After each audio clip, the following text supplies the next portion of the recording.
એના સ્થાપક ભાવેશભાઈ અને એમના સભ્યો બધાનું નવભારત નૂતન વિદ્યાલયમાં હાર્દિક સ્વાગત છે. જોરદાર તાળીઓથી આપણે એનું હાર્દિક સ્વાગત કરીએ. અમે હવે સરને ઓળખો છો, આપણી શાળામાં બી આવે છે, ખબર છે ને, બધાને ઓળખો છો ને, અને દર વખતે તમારા માટે સરસ સરસ ગિફ્ટ પણ લઈ આવે છે, બરાબર ને. સર આપણી માતૃભાષા માટે, શાળાઓ માટે કેટલા બધા કાર્યો કરે છે, સ્કૂલો માટે. હું હેમાલીબેનને નમ્ર વિનંતી કરીશ કે પુષ્પગુચ્છ દ્વારા એમનું સન્માન કરે.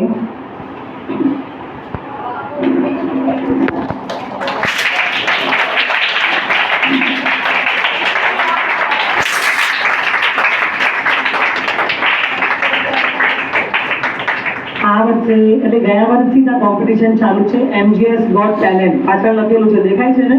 અને અમે તમને ગ્રુપમાં પણ મેસેજ નાખીએ છીએ. એમાં કેટલી બધી હરીફાઈઓ છે, તો બધી સ્કૂલમાં જઈને સર હરીફાઈને બધું જોવે છે, બરાબર. હવે હું હેમાલીબેનને નમ્ર વિનંતી કરીશ કે તમને માર્ગદર્શન આપે. આપણા મુંબઈ ગુજરાતી સંગઠનના અધ્યક્ષ કે સંસ્થાપક કહીએ ભાવેશભાઈ, જે એમનો ખૂબ જ અમૂલ્ય સમય કાઢીને સ્પેશિયલ આપણને પ્રોત્સાહિત કરવા માટે, તમારી જે ઉત્સાહથી તમે તૈયારી કરી હતી સ્પર્ધાના સ્પર્ધકોને જોવા માટે, તમને મળવા માટે ખાસ વર્ષમાં એકવાર તો લગભગ સરની વિઝિટ હોય જ છે. તો એમની સાથે આવેલા એમના ટીમ મેમ્બર્સો, તમારા સહાયકો બધાનું અહીં સ્વાગત અને ખૂબ ખૂબ ધન્યવાદ કે તમે આટલો અમૂલ્ય સમય ફાળવ્યો અમારા માટે.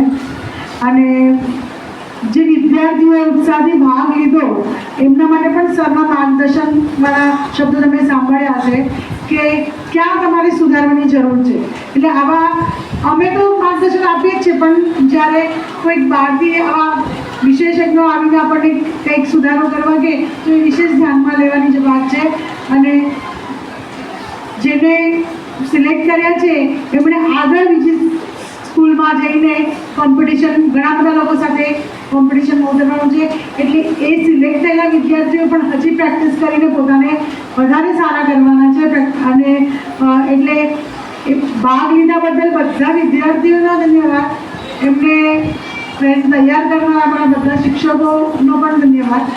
અને સૌથી પ્રથમ જેનો આભાર માનવાનું હોય તો અમારા હેમાલીબેન, કે જેમણે ભાવેશભાઈને વિનંતી કરી અમારા ટાઈમ એક્સટેન્ડ કરાવ્યો પહેલાં તો. અને એટલે કે તમારા માટે ખાસ આ કામ કર્યું બેને, કે તમે બધામાં સહભાગી થઈ શકો અને તમારા માટે એક પ્લેટફોર્મ જે ભાવેશભાઈએ ઊભું કર્યું છે એ તમને મંચ મળે અને એ મંચ પર તમે તમારી કલા પ્રદર્શિત કરી શકો.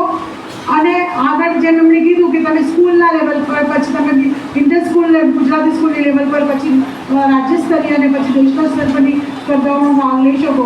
એટલા માટે એક મંચ ઉપસ્થિત કરવા માટે શાળા પણ હંમેશા પ્રયત્નશીલ હોય છે.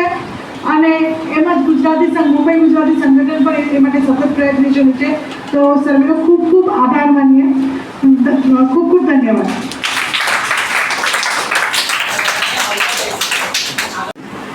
જે તક મળે એને ઝડપવા માટે સમય કાઢવો જ પડશે. સમય નહીં હશે એટલે ઓવરનાઇટ આપણે ઓવર ટાઈમ એમ કહીએ એ રીતનો સમય કાઢવો પડશે. અને સોશિયલ સર્વિસ માટેની સમય કાઢવો જ પડશે. સમાજ સેવા એક આપણું ભગવાને આપણને લાઈફ આપી છે ને, તો આપણો એક પાર્ટ સમાજ સેવા હોવો જ જોઈએ. અને એના માટે પણ જેમ આવી રીતે સર જેમ સમય કાઢે છે ને, એ સમય કાઢવો જ પડે. એટલે આ તમારે બધા લોકોએ ખાસ શીખવાનું છે. તમારા માટે તમને એક કહેવા માટે કહું, આ યુવાટી વાળા છે બધા જ ભણે છે. પ્રાચી છે, જે 12મું ધોરણ પાસ કરીને આગળ વધી છે, એનું બેચ થયેલું છે, એ આગળ CFA કરવા માંગે છે, એટલે CFA કરવા માંગે છે. શુભાંગેન જસ્ટ હમણાં એન્જિનિયરિંગ પૂરું કર્યું ને હવે IIT નો કોર્સ ચાલુ છે એનો. આ બધા જ ભણે છે, છતાં પણ સમય કાઢે છે. પોતાની મેળે અંદરથી ભાવના જાગી કે ગમે તેમ કરીને મારે સમય કાઢવો છે, મારે આ કામમાં મારી જે યોગદાન છે એ આપવું છે. જો જવાબદારી છે ને એનું એક સ્પાઇરલ છે, સ્વથી ચાલુ થાય. દરેક જણ ફક્ત પોતાનું વિચારતો તો સ્વથી ચાલુ થાય, પછી પોતાનો પરિવાર, પછી પોતાનો સમાજ, પોતાનું ગામ, પોતાનું શહેર, પોતાનું રાજ્ય, પછી દેશ, પછી આખી પૃથ્વી અને પર્યાવરણ.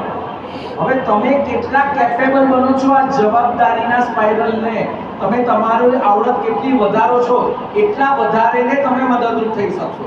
તમે એટલા જ રહો કે ફક્ત તમારું જ ભલું કરો તો સ્વાર્થી નંબર 1 કે ફક્ત તમે તમારું જ ભલું કરો છો.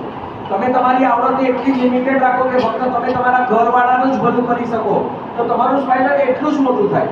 તમે તમારી આવડતને એટલી મોટી કરો કે તમે પર્યાવરણ સુધીના મોટા સ્પાઇરલ સુધી પહોંચી શકો. એટલે પરિવાર, સમાજ, દેશ, દુનિયા અને પર્યાવરણ ત્યાં સુધી બધી જ રીતે તમે મદદરૂપ થઈ શકો. એટલી આવડત તમે કેળવો, એવા બનો તો તમે તમારી જવાબદારીનું ક્ષેત્રફળ વધારી શકો. એટલા માટે તમારે એવા બનવાનું છે કે તમારી જવાબદારીનું ક્ષેત્રફળ તમે વધારી શકો. ફક્ત તમારા કે તમારા ઘર પૂરતા મર્યાદિત ન રહો. અને એના માટે મહેનત કરવી પડે, કંઈક બનવું પડે. કંઈક બન્યા હશો તો જ કોઈને કંઈક આપી શકશો ને, નહીંતર કંઈક મદદ કરી શકશો. તમે તમારું જ નહીં કરી શકતા હો તો બીજાને મદદ કેવી રીતના કરવાની? ને એટલા માટે જ કંઈક બનવા માટે જ મહેનત કરવી પડશે. ઠીક છે? આ બધા જ કરે છે. 40 જણાની ટીમ છે, એમાંથી ઓલમોસ્ટ 8 એન્જિનિયરિંગ કરે છે, 6 સીએ કરે છે, 3 આઈએએસ કરે છે, બાકીના બીબીઆઈ, બીએમએસ, બીએફએ એટલા બધા છે. આ બધા જ અલગ અલગ સ્કૂલના ટોપર્સ છે. પાછા દરેક જણા અલગ અલગ સ્કૂલના ટોપર્સ છે. દરેક પાસે કંઈ ને કંઈ એવી આવડત છે. અને છતાં પણ સાથે સમાજ માટે, પોતાની શાળા માટે, માતૃભાષાની બીજી શાળાઓ માટે. હવે આ લોકો ગાટકો પરથી ટેક આવ્યા છે. આ બંને દીકરીઓ, એક છે બીસી ગુરુકુળની ટોપર છે, એક રામજી આસરની છે. વિચાર કરો. અને પ્રાચી તો મારવાડી છે, છતાં ગુજરાતી મીડિયમમાં ભણીને ટોપર બની છે. સુભાગ પણ કાંદીવલીની એક કે બાટિયા સ્કૂલમાં ભણેલો છે. એ ગુજરાતી મીડિયમમાં ભણીને અત્યારે એન્જિનિયરિંગ એને પૂરું કર્યું છે. તો આવી રીતના તમે પણ ગુજરાતી માતૃભાષામાં એનો ફાયદો શું છે ખબર છે? તમને સમય મળે. તમારે સ્પેલિંગ ગોખવાનું કે સેન્ટેન્સ ફોર્મેશનમાં સમય નથી વિતાવવાનો. તમે તમારી માતૃભાષામાં ભણો છો એટલે તમારી પાસે સમય છે. તો આ સમયનો ઉપયોગ તમારી આવડતને ખીલવવા માટે વાપરો, તો જ કંઈક બનશો. ઠીક છે? Thank you sir.